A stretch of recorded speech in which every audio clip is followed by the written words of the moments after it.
Ce sera très important, effectivement, votre question, de donner des arguments et des réponses.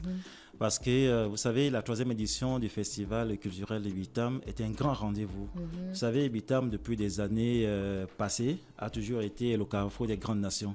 Et le festival est justement cet instant qui pourra encore permettre de redonner cette image d'antan que Bitam a toujours donné dans la sous-région. Dans un cadre bien aménagé. C'est important de connaître sa généalogie. Oui, c'est très important de connaître la généalogie parce qu'en fait, dans les temps anciens, la généalogie, c'est la première prière d'un être humain. C'est la généalogie qui te permet de te connecter avec le Créateur, ce qu'on appelle la transcendance. Chez les Ekans, on l'appelle Eyo. Sans la généalogie, tu ne peux pas te connecter. Avec la généalogie des ancêtres étrangers, tu ne peux non plus te connecter. C'est pourquoi il est très important et nous recommandons souvent aux gens de connaître la généalogie. Vous savez, Bitam, aujourd'hui, a 23 clans du peuple Ekan.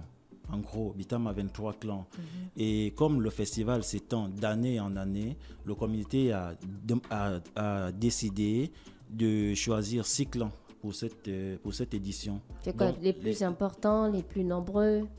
Non, justement, ce n'est pas les plus importants, ce n'est pas non plus les plus nombreux. Ça veut dire que les critères d'attribution ou encore de rétention des clans ont été simplement étudiés dans le cadre de nos publications. On a des clans qui sont aujourd'hui bien publiés, bien documentés, et il y a d'autres qui sont publiés, mais en off. Ça veut dire que les associations culturelles, des promoteurs culturels qui ont fait les travaux, mais ces travaux ne sont pas diffusés. Nous aimerons que ça soit diffusé. Et il y a des clans qu'on a ciblés pour cette première édition. Il y a des clans qu'on a ciblés qui feront effectivement l'objet des échanges dans des corps de gare pendant 2 jours. Tournoi de Songo? Oui, toujours. Chez nous, la connaissance passe par le jeu. Il est très important chez les femmes anciens ou notre génération de transmettre nos connaissances à travers les jeux. C'est pourquoi il y aura la danse, il y aura le jeu de Songo. Pas seulement le jeu de Songo, le comité a choisi 6 jeux qui ont disparu de chez nous et qui seront effectivement mis en exergue pour que les gens viennent voir ce que nos anciens faisaient dans les temps anciens. Je prends un jeu, par exemple, qui ne se pratique plus, mais qui va se pratiquer le jour du festival. C'est le jeu qu'on appelle Ng. Ng. Ça veut dire quoi? Voilà. Ng, on peut aussi appeler Mbang, on peut aussi appeler Akon. Donc le garçon va viser la boule en mouvement pour essayer de voir à quel niveau il peut défendre sa famille ou encore à quel niveau il peut attaquer la boule.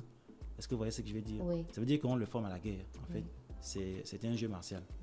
Voilà. Mais est-ce qu'à chaque jeu, il y a des explications comme ça? Parce que parfois, moi, je restais un moment à Rio et puis j'allais voir les grands qui jouaient au Songo. Je ne comprenais rien. Je voyais seulement les boules qui tapaient. Il faut dire que la majorité des jeux chez nous, ce sont des stratégies. C'est-à-dire qu'à travers le jeu, on peut te soigner. Le jeu peut amener à la thérapie. La danse peut amener à la thérapie. D'accord? Donc, lorsqu'on joue, ce n'est pas seulement le simple jeu qu'on doit voir. Lorsque, par exemple, le jeu du Songo, moi, j'ai écrit 2 ouvrages là-dessus dans le cadre de l'ONG Génération Ekan. Ne voyez pas seulement les boules qui se baladent de case en case. Il faut voir la science qui est cachée derrière ce jeu.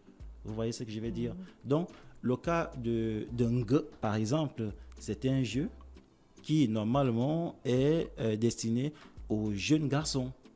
Et ces garçons peuvent déjà développer les esprits des conquérants. Oui. Quand il est en public, il ne va pas fuir, il peut plus fuir l'adversaire. Donc, il est face à l'adversité et il doit dompter l'adversité. C'est pourquoi le rendez-vous du festival Bitam, c'était un vrai rendez-vous. D'accord, il y aura des compteurs de bêtes?